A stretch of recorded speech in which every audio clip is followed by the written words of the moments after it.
नमस्कार। आज हम एक ऐसे इंसान की कहानी जानेंगे, एक ऐसे व्यक्ति की जिसने अकेले ही अपने समाज को चुनौती देने और उसे हमेशा के लिए बदल देने की हिम्मत की।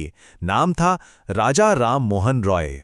उन्हें यूं ही नहीं भारतीय पुनर्जागरण का जनक या father of the Indian renaissance कहा जाता है। ये टाइटल अपने आप में बताता है कि भारतीय इतिहास पर उनका असर कितना कितना गहरा था।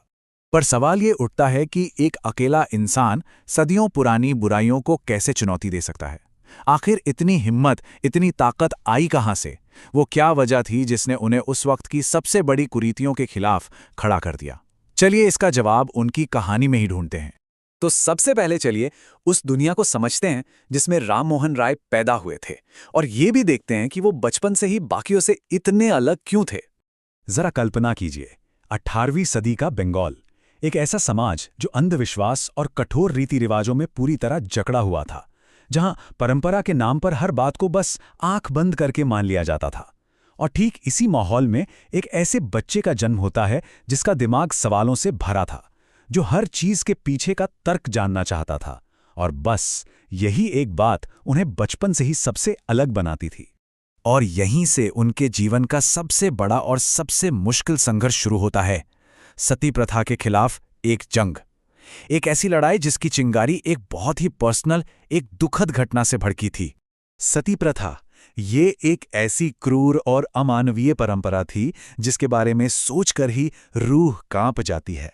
इसमें एक विधवा को उसके पति की चिता पर जिंदा जला दिया जाता था, और जब राम मोहन राय ने अपनी आंखों के सामने ये होते हुए देखा तो इस भयानक मंजर ने उनके दिलो दिमाग पर एक ऐसा असर डाला जो कभी मिट नहीं सका। यहाँ जो बात सबसे ज्यादा हैरान करती है वो है उनका लड़ने का तरीका। उन्होंने सिर्फ गुस्से या भावनाओं में आकर विरोध नहीं किया, नहीं, उन्होंने एक पूरी स्ट्रैटेजी बनाई, एक सोची समझी आधुनिक रणनीति। उस जमाने के लिए ये बिल्कुल नई बात थी।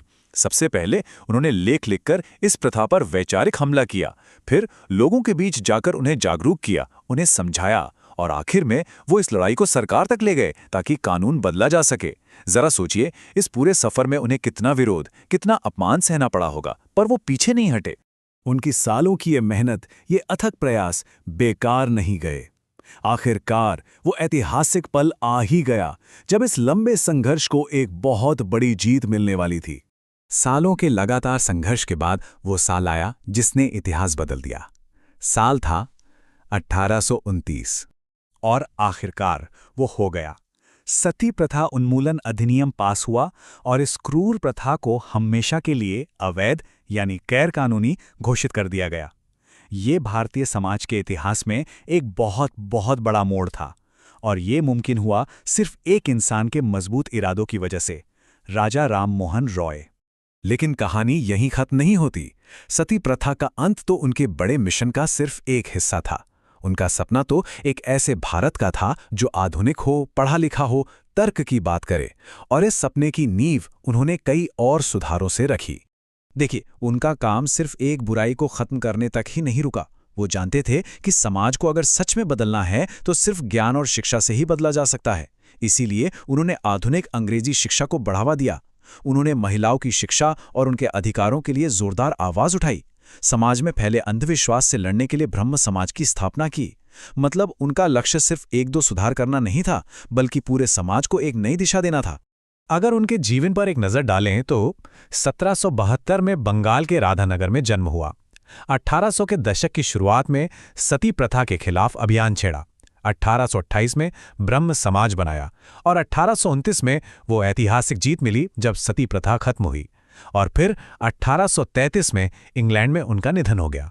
उनके जीवन का हर पड़ाव एक बड़े बदलाव की कहानी कहता है। तो राजा राम मोहन रॉय के जीवन से हम क्या सीख सकते हैं? पहली बात, सच के लिए आवाज उठाना बहुत जरूरी है, भले ही पूरी दुनिया आपके खिलाफ क्यों ना हो। दूसरी, समाज में फैली बुराइयों के सामने चुप नहीं रहना चाहिए, उनके खिलाफ खड़ा होना ही पड़ता है।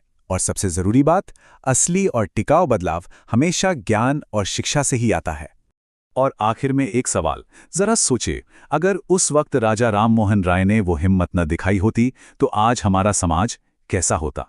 एक इंसान का साहस कितना कुछ बदल सकता है ना? शायद यही वजह है कि आज भी, इतने सालों बाद भी, हम उन्हें इतने सम्मान के साथ याद करते हैं।